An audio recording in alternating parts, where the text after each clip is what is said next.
time to share everything that she has to share, which usually. So thank you for coming. I met Paulette Nemec at the first, let's see, around Synod Assembly time, because she had just joined St. Philip's Lutheran Church in Trenton, and her pastor suggested that she might want to be part of our workshop panel of speakers. And so that's, you're new to the Lutheran tradition, but you just jumped right in, and she shared her experiences, and she was tremendously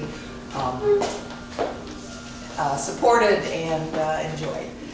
So anyway, Paulette Nemec is here to share an hour in Paulette's alternative universe, and I'm going to stop talking and let her take over. Thank you, Paulette. Thank you. Hello, everybody. Thank you very much. No, I really appreciated that Wendy invited me to come here and speak to you all today, because I think that the topic that I'm talking about is very important. If I didn't believe that, I wouldn't be standing here, would I? But today we're going to discuss something that's been in the news lately in the media, and it has to do with transgender. And I call my, presentation an hour in Paulette's alternative universe.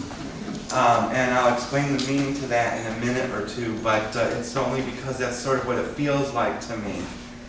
I wanted to give you a brief overview of what we're going to do today, okay? I wish I had more time than an hour, because I could talk about this for a long time. But we don't, so I'm going to do the best I can to cut it down and limit it. I want to give you a little bit of education on the whole spectrum or concept of transgender and some things connected to it.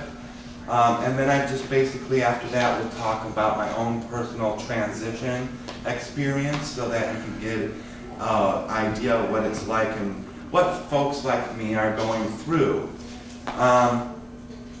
First of all, let me just ask, how many of you here before right now have met or interacted with someone that you knew for sure was a transgender person? Anybody? Almost all of you? Really? Oh wow, that's awesome.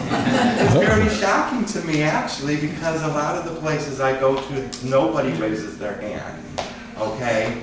And that's why I'm doing this, is to raise awareness about this.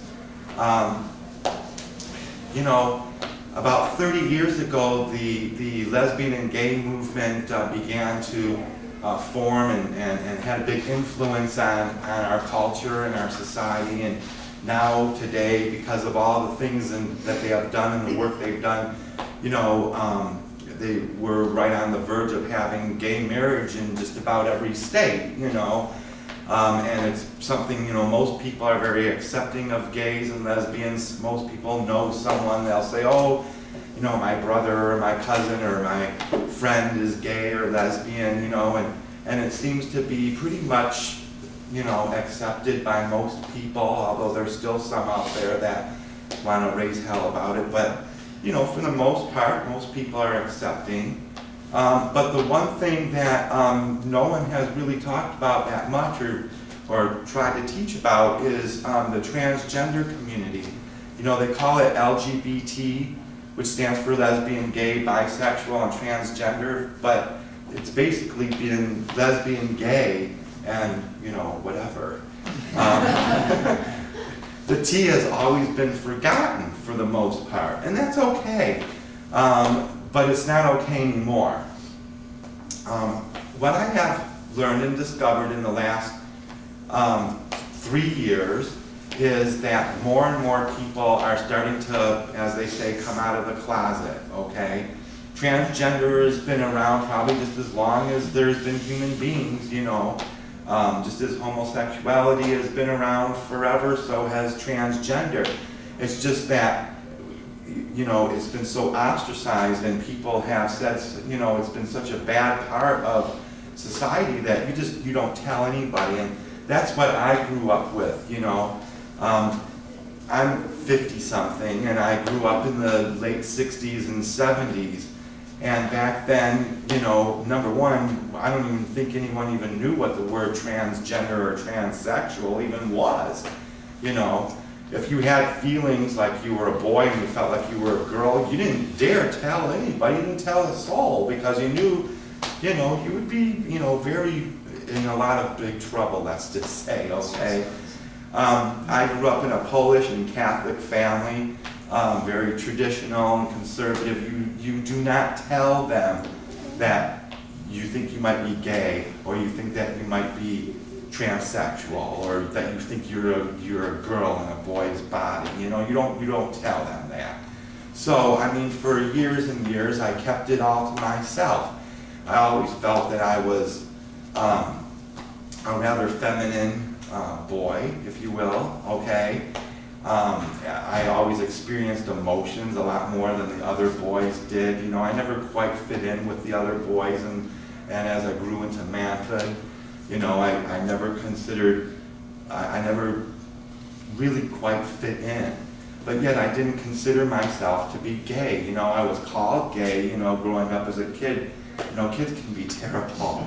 I was talking last night to John and Lori about, you know, that I was verbally and sometimes physically abused, not by my parents or my grandparents or by some adult, but by my own peers.